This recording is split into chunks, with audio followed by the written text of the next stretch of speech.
This might be the best all-around dual blades build you can make right now. And even better, you don't even have to use the toilet seat weapons anymore. Oh, hell no, man. What the fuck? You can use the Blazing Leo, which is the new Zoh Shia. Zoh Shia, what is it? It's Zoh Shia. So the Zoh Shia weapons with the Whiteflame Torrent equipment skill, which is a completely new skill again that was introduced with the title update 1. It's very simple, just like how it should be for a overall build for every situation. First of all, we go full attack boost again with level 1 crit boost, similar to Mizutsune's build, Whiteflame Torrent obviously, Weakness Exploit 5, Burst 4, Constitution 3, Counter Strike 3, Antivirus 3 for more crit, Evade Window, and Marathon Runner. And here is my armor and my decorations. 2 level 2 attack gems to get level 5 attack and the crit boost one.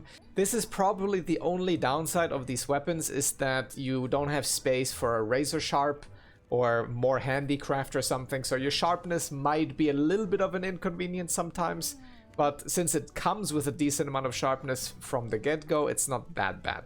Then to the armor pieces, we are running 2 Guardian Rathalos, head and arm specifically for weakness exploit, and a decent amount of sockets for Magala chest piece and waist, and the new Mizutsune boots, on top of a chain charm and a corrupted mantle. Although the corrupted mantle you can swap out to anything you like, to be honest. All of them are usable now. For just raw simplicity, corrupted mantle is the most damage. Evade mantle if you're really good at dodging. Mending Mantle, I would recommend just for convenience, so you can just heal to full over 80-second duration, which is pretty long. And Rocksteady Mantle is just if you don't want to be annoyed by being interrupted in your combos anymore. Also, one more thing about the decorations, they're pretty straightforward. We're running 3 counterattack.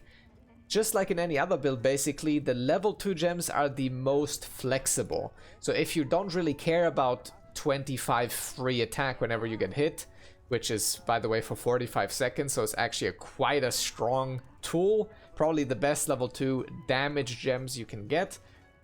You could also swap these out for Coalescence. Perfect also for 3. You can also max that out if you want to. You could also go for Ambush, Evade Window, or Evade Extender. Depends on what you prefer. I like Counterattack a lot because in everyday hunts you do get hit a lot if you're not paying attention or speedrunning that much. So the counterattack is actually kind of a cheat code to just get 25 free attack by basically playing worse. So it's kind of a win-win situation. Tenderizer, maxed out weakness exploit. Just because the weapon has so low affinity, I'm running full weakness exploit. You could also change that to a burst gem to max out burst instead. So you get a 4 weakness exploit, 5 burst. Also a great choice. Then we have Sane Jewel, that's the only one we need to max out antivirus, and then a little bit more stamina. So pretty straightforward with the chain charm. The difficult to explain part is probably the weapon effect. There's actually a really great video of Dreaming Suntai that I will link in the top comment and in the description, so you guys can, if you're interested, you can look through the Whiteflame Torrent, how it specifically works in detail. I'll explain it very quickly though.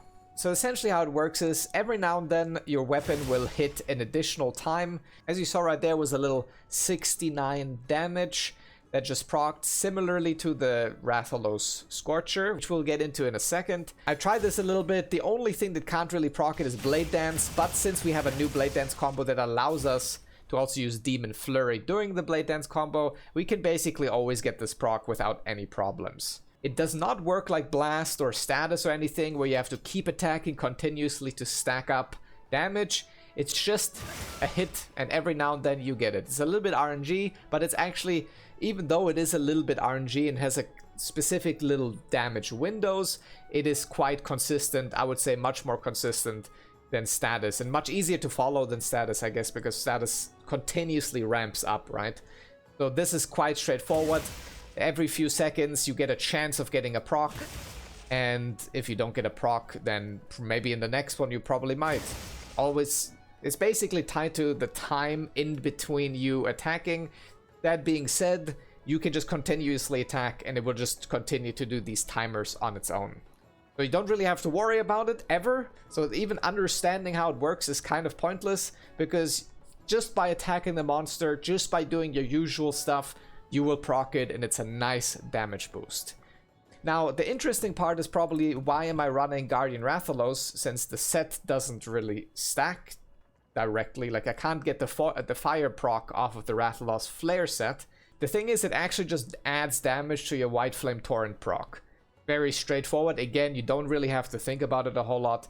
And that's why I think this is one of the best overall builds you can play right now. It's very easy. There's nothing fancy you have to do to keep the damage going. You can get hit during this. You can run around during this. You can use your potions. You don't have to continuously attack. You can just play at your own pace and do massive amounts of damage. Also, a bonus thing, my secondary weapon is completely irrelevant in every single one of these videos. These decorations or anything doesn't apply. So it's just, I don't know, I'm just too lazy to get rid of it. And one little bonus tip for the title update 1, if you haven't done so yet, or if this is a completely new set that you're crafting, make sure that you upgrade the pieces, because they have higher levels now. So every single piece in the game can now be upgraded further, so if you haven't done this yet, you're missing out on a little bit of defense. That being said, thanks for tuning in, guys. Hope this helped all the dual blades enjoyers. All of this build can probably be applied to most weapons at this point. Thanks for tuning in, have a nice rest of your day, and I'll see you then. Peace.